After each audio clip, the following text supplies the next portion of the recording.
Bago ako magsimula, marami muna akong mga disclaimer at una na nga dyan itong mga puti-puti ko dito. Para mga balakubak, hindi po balakubak yan. Yan ay ang makeup setter na ginamit ko na, ano to, yung MAC something na matte. And then kanina, grabe yung mukha ko kanina, sobrang parang puti-puti. Kaya kung may makikita mo kayong puti, yun yun. What else? Yung daliri ko, pagbigyan nyo dahil may painting akong ganap kanina. So, ayun na nga. At kung nandito kayo dahil gusto nyong makita ang mga nudes ng mga artista, please keep on watching.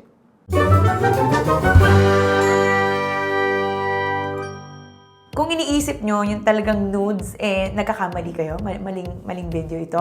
Dahil pag-uusapan natin or swatch or titignan natin ang mga nude lipsticks na ine-endorse ng mga celebrities. Andrea Brillantes is one of the faces of Careline. If not, baka nga siya nga yung face of Careline at the moment. And this is called the Careline Kiss Sticks. This is in the shade Vacay, and this is only 99 pesos.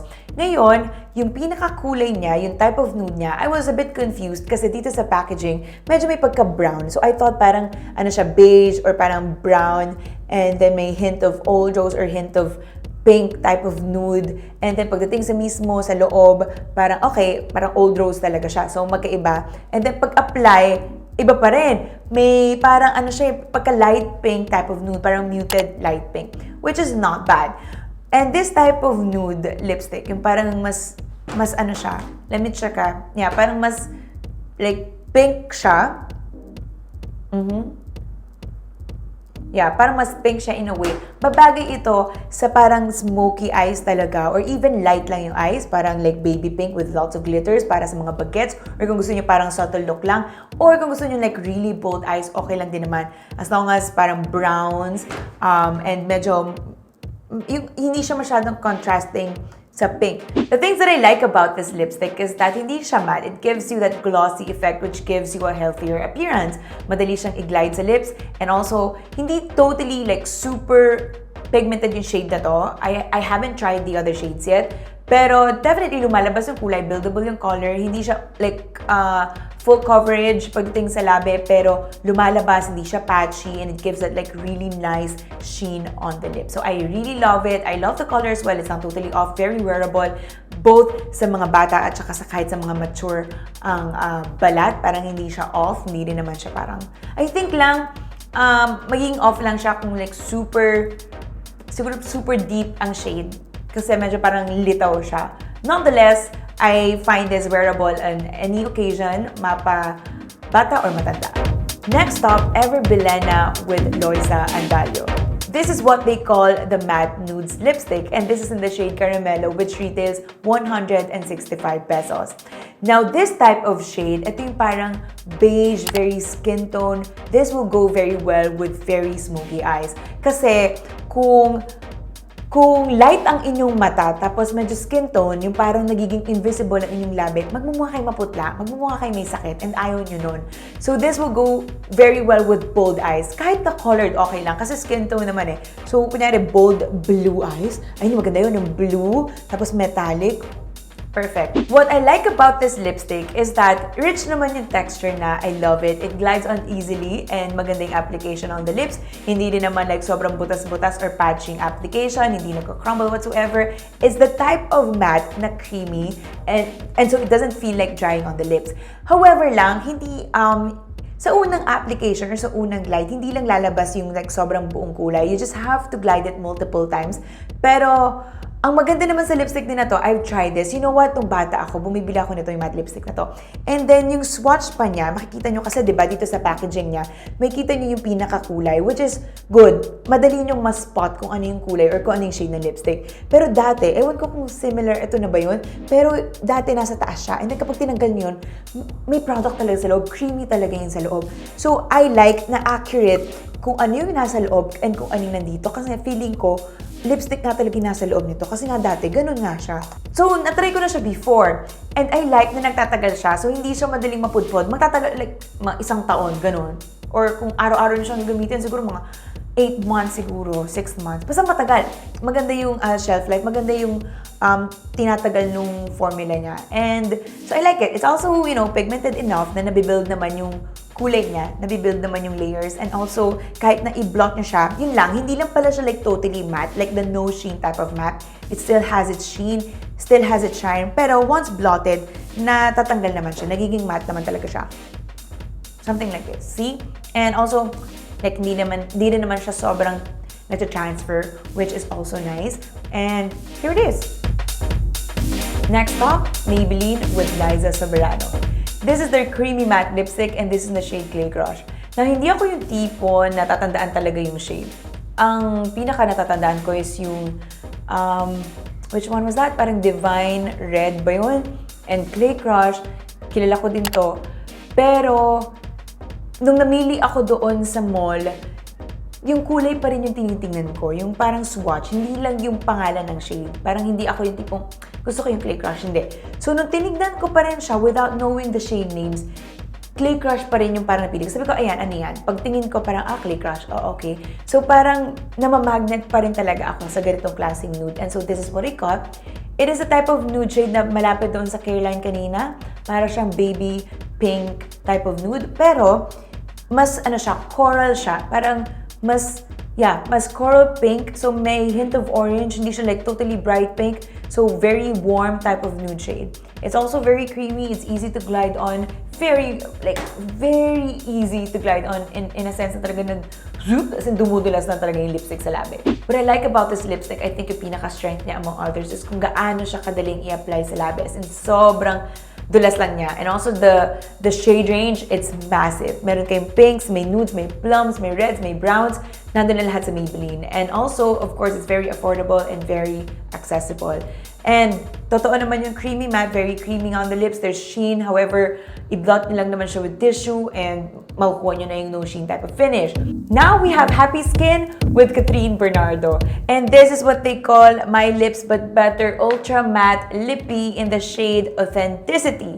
Itong shade na to, ito yung parang old rose type of nude shade. So, hindi siya like sobrang matingkad, hindi din naman siya sobrang maputla. Tamang-tama lang and very universal sa kahit anong look. So, since may hint siya ng pink but very muted, very dulled na pink, babagay siya, I would suggest na sa young adult to, let's say, kahit anong edad na, kahit sa mature ang skin or sa kahit, let's say, 18 to 75 years old. Kung nag-makeup pa, 75 years old, why not? So, bagay siya. And sa kahit anong skin shade din, okay din siya. Kasi, once again, hindi din naman siya sobrang nasa light spectrum, hindi naman like sobrang deep.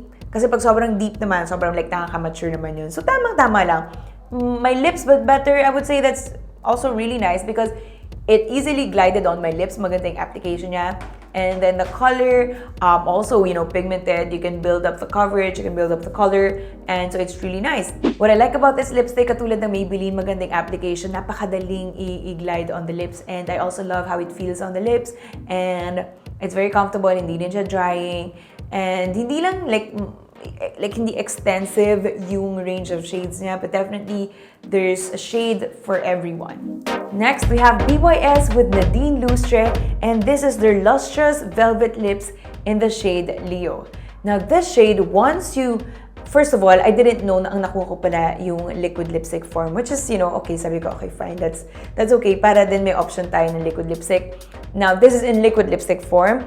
The shade Leo, pagdating sa packaging, it's similar sa Caramello, pero it's parang more saturated in a way. It's like muted peach, but not too muted.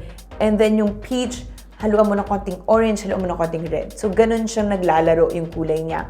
Kumbaga, ito yung beige, at ito yung parang more on the pink side, or red side, or orange side. From here, more on beige, nag-oxidize siya to more, you know, orangey type of shade. Now, this type of shade kasi babagay siya, I would suggest on like warm colors, like bronze, glowy, and also bagay din naman siya kahit like brown eyeliner lang, and then drunk blush, very like peachy drunk blush, kung saan din naman kilala si Nadine. Perfect kung gusto niyo ma-achieve yung look niya. This shade will go perfectly with like warm palette. Apart from the feeling of dryness lang ng product na to sa labi ko, I think what I love about this lipstick is that it's a really matte and transfer proof. Yep, it's transfer proof. And also in one glide, maganda yung coverage, maganda yung lapat sa balat. You know that it feels dry, but it's not that uncomfortable. Like at first though, parang naninigas siya. Pero once on the lips naman, okay, I can move. Like hindi ko naman na-feel na okay, nagbibitak-bitak na siya. And so if you are looking for the type of liquid lipstick, then you may go with this Lustrous Velvet Lips. Last but definitely not the least, MAC with Maine Mendoza. Now this is the classic MAC lipstick bullet or MAC bullet lipstick, but in a custom shade na gawa ni Maine Mendoza with that MAC Maker campaign kung saan, you know, si Maine gumawa siya ng sariling nude shade. And so this is the type of nude shade for me that is very skin, very beige as well, with like a tiny or like a little bit of a gray undertone in it, so it's very cool.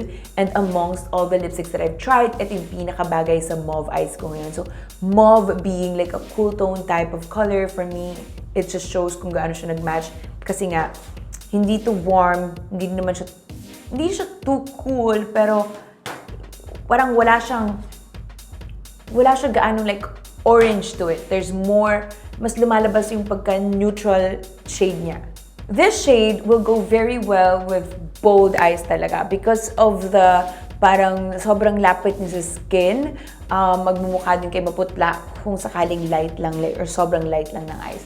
Ganito yung sinasabi ko na parang babagay na smoky eye dito sa lipstick na to. So talagang kahit gano'n siya ka-dark, okay lang because nagbabalance naman ng kulay na to.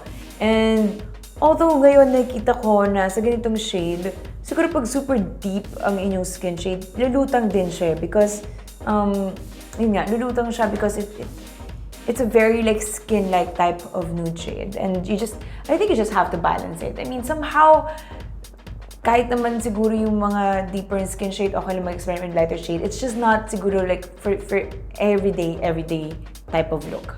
Ngayon naman, susubukan kong pagsama-samahin ang nude shades na ito. Tingnan natin kung anong magiging final look. Sorry, gagamit ako ng art spatula. Malinis siya, guys. I promise. Mix everything at ang kalalabasan niya ay... Ooh, okay. It's very, you know, it's a type of nude na I think that's good. Ito yung tipo ng nude na halos lahat pag sinusuot, lalo na kapag may sinusuot ako na ganito yung shade, maraming nagkakagusto because it's not too, you know, dull. It's not too, it's not too dull. It's not too, yun yung maputla ang tawag doon. It's not too light. Oh, it's nice. Parang labi ko lang. That's really, really good. Kapag pinagsama silang lahat. No joke, ito talaga yung pinaka-nagustuhan ko amongst everything that I've tried. Kasi bigyan ko kayo ng comparison na, here you go. Ito yung Clay Crush, which is like light peach. And then ito yung Happy Skin, which is more on like the pink side. And then ito siya sa gitna. So parang darker siya.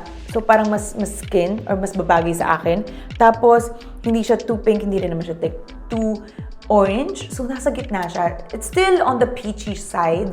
Pero hindi siya like overly, you know, light and peach. So it's very perfect. And as you can see, kahit na like mauve yung eyes ko, hindi siya totally away, hindi siya like off, hindi sila contrasting, which makes it perfect for my eyes, for my look. I love it. Dapat kasi talaga by the end of this video, I will mention kung ano yung pinaka-naging paborito ko, pinaka-nagustuhan ko. And unexpectedly, itong mix ng lahat ang pinaka-nagustuhan ko. Let me know in the comment section below kung ano naman sa inyo ang pinaka-bet nyo, pinaka-nagustuhan nyo, pinaka-gusto nyong shade, pinaka-gusto nyong artista. Sige, bahala na kayo. Let me know in the comment section below. If you like this video, don't forget to give this a thumbs up and don't forget to get subscribed and notified by clicking the bell button below. You can also follow me on Facebook, Instagram, and Twitter all at Raiza Contawi. Thank you guys so much for watching. I hope you enjoyed and I'll see you on the next vlog. Bye!